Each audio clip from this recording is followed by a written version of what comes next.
Hello and welcome to today's episode of Dream Business, Dream Life. Now, one of the questions I get asked all of the time is how on earth do you make money without working all of the hours? It's a question I absolutely love because I totally get it. I totally get why people think you have to work super, super hard to make decent money. I used to think that too. I used to work super hard, and yes, I made lots of money, but it wasn't fun. And there's no way that I could continue at the pace I was going for forever. I couldn't do it. Now I work sensible hours, doing something I love, and still make decent money with lots of potential to grow when and if I choose to. But before we look at ways you can make money without working all of the hours, I want to ask you to think about how much money you actually want to earn. Now, I ask this question because I think it's the thing that needs to underpin everything that you do, every decision that you make in your business. What does success look like to you in terms of financial income? Setting a financial target in your business is something that lots and lots of people avoid. And to be honest, it's something that I avoided for a long time too. I was making money, but it was sort of unintentional. It was just what was happening.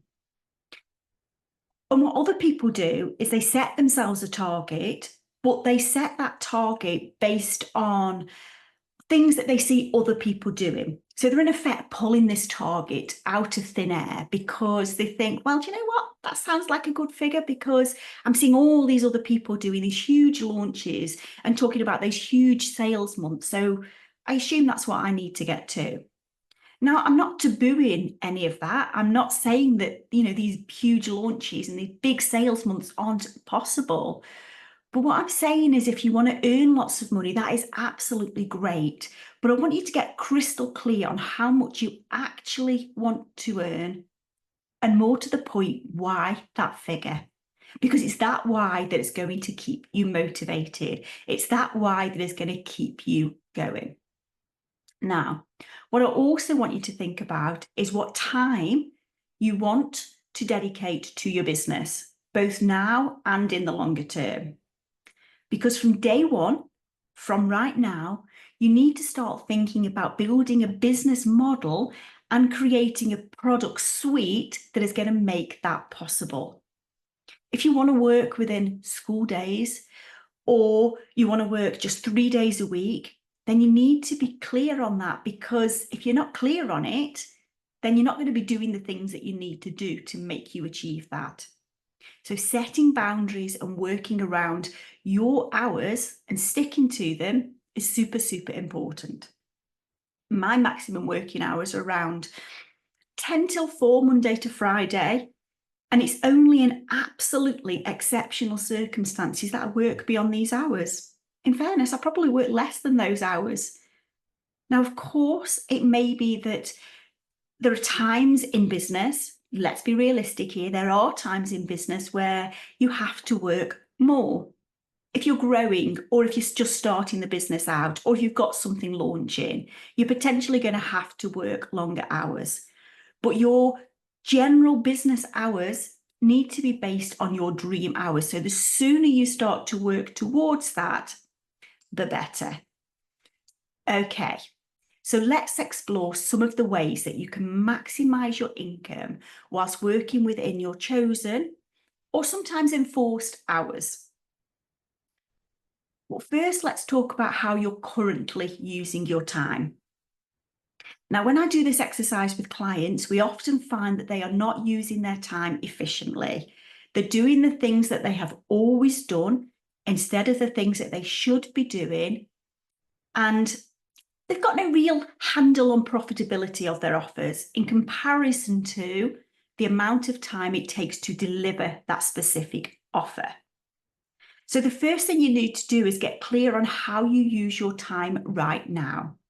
Like really granular detail, how you use your time. And I love to use my traffic light system here. You've probably heard me talk about my traffic light system. It's not mine. Lots of people use it for lots of different things. I think it works perfectly in this scenario. So what you're going to do is list all the activities that you do, every single activity, Then you're going to highlight them red, amber, or green. So red is the stuff that you don't need to do at all, stuff that you can stop doing. You probably think there isn't any of this stuff, but there will be. There will be stuff that you're doing just because you always have, stuff that is adding no value to you or your business. So that's your red stuff. Your amber stuff, this is stuff that you need to do. It's important within your business, but it could be done by either somebody else, or it could be streamlined so you can make the process more efficient, or it could be automated. So this is something that needs to be done, but you personally don't have to do the work. Now, of course, you can't outsource, automate all of this stuff straight away, but once you're clear on what you can get rid of at some point, it's going to help you to make sure that the things that you are doing moving forward are starting to drive some of this stuff off your personal to-do list. And then green is the stuff that only you can do. Client delivery, that sort of thing. Now, what I want you also to do here is not just to have a list of things that are red, amber, and green. I also want you to include how much time each activity takes. And then you can prioritize and see where your attention needs to go. Doing this exercise is guaranteed to get some stuff off your list. If not right now, then certainly in the future. You know, when you've sorted out that automation, or you've brought yourself in a VA to do some of those admin or techie tasks that are just not best use of your time. Now you need to start blocking the time in your diary to do the things that you need to do. It's surprising how many people just know what they've got to do, but just wing it and make it happen. Putting that time in your diary and making sure that you do it is a massive game changer. Now, I'm quite old-fashioned and I love pen and paper. So yes, I have an electronic diary for all of my appointments and all of that sort of stuff, but I also use a paper diary. And every day in that paper diary, I set myself some goals. I write myself a little to-do list, call it whatever you want to call it. And these goals are the things that I'm going to do that day. It will include all sorts of things. It could be content creation. It could be some sort of admin. It could be recording a podcast. It could be client work. Anything, absolutely anything that I need to do, it goes on that list. And I do this about a week in advance. And of course, things crop up and I have to add to that as well as we go through. Now, I don't personally choose to block this into specific times during the day, as I work best with that bit of flexibility. But I tell you what, crossing things off as I do them and seeing the page at the end of the day with everything crossed through is a real sense of achievement. And for me, I can't get that from an electronic system. Okay, yes, you have things where the little unicorns go dancing across the page when you've completed an activity. But for me personally, that pen and paper and physically crossing it through makes a massive difference, keeps me super motivated. And of course, on some days, I don't cross everything off. And you know what? That is okay. It stays there in that exact point until it is done. And it soon gets done because I want to cross it off. Now, I also have specific days in my calendar, which are for client work. So I always know that not every day is going to be a mix of bits of client work, bits of this, that, and the other. I'll have client-specific days, and then I'll have head-down days where I've got no Zoom calls booked in. So I know on those days I can really get stuck into the things that I need to do, like working on my business, creating content, and planning that next project. These free call days, God, that's a mouthful, isn't it? These free call days are also great for catching up on things that I didn't quite get done. So they have added benefits too. So go and find your thing, go and find the system that works for you, but make sure that you plan all of these things that you need to do into some sort of a diary system.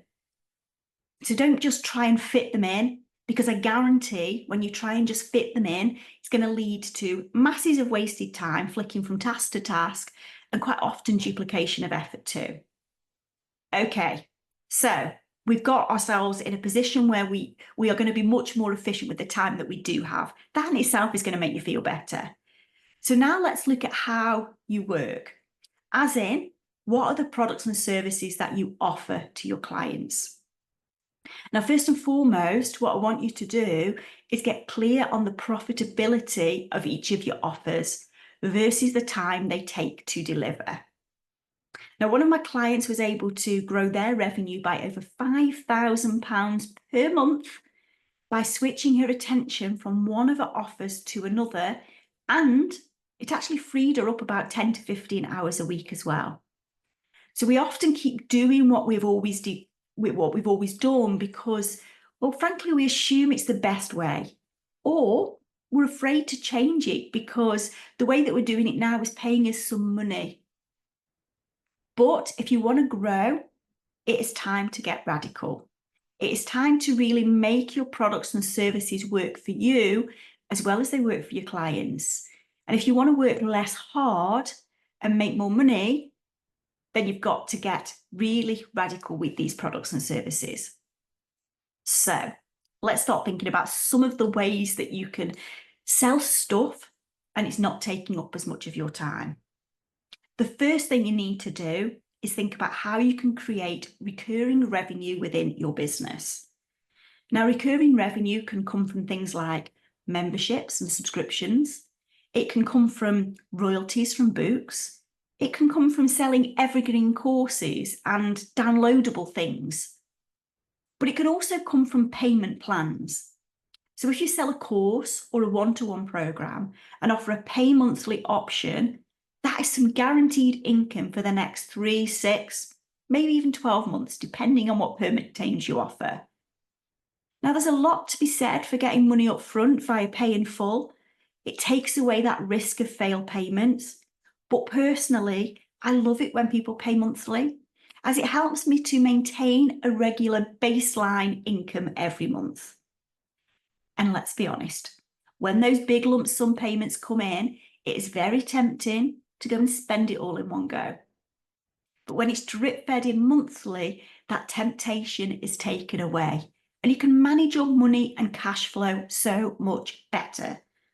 So recurring revenue is a great way to boost your income and enable you to have to work less hard because you've got that consistent baseline of money coming in. It's also a win-win for your clients. So by offering payment plans, you might find that you get more people signing up to your offers as well. So think about how you can bring recurring revenue into your business. Then there's group work. How can you move from offering an all one-to-one service to offering more group work? Now, I love intimate spaces, but group work doesn't have to be huge groups. So if huge groups don't sit comfortably with you or your ideal client, even making these services small, intimate groups of 3 or 4 people, rather than it all being one-to-one, is going to free up a lot more time for you, and potentially it could make you more money too. So let's use an example. If you charge £1,000 for one-to-one and £300 for the group offer, then if you bring 4 people into your group offer, you will have made an extra £200. And the really important bit here is you've delivered it over 1 hour instead of 4, or 1 day instead of 4 days. So you've saved yourself a lot of time and made a little bit more money too. Now, there are loads more benefits to group work for both you and your ideal client. Group work gives your ideal client a completely different perspective than just working with you one-to-one. So there are lots of positives. So think about where you can add group work into your business. And then the final thing I want to touch on today is your expenses. When did you last look at what you're paying out for every month, both personally and in your business? How many things are you paying for that you're simply not using? How many television subscriptions have you got? How many things are you just renewing without checking if there's a better way to spend the money? Or maybe looking for a more affordable company to move that thing over to. So my final advice for today is to get deep and dirty with your outgoings. And unless you do that regularly, I'm pretty much going to guarantee that there will be things that you've forgotten you were paying for, or things that you could do more efficiently. I did this exercise back in 2021, it would have been, for the first time in years.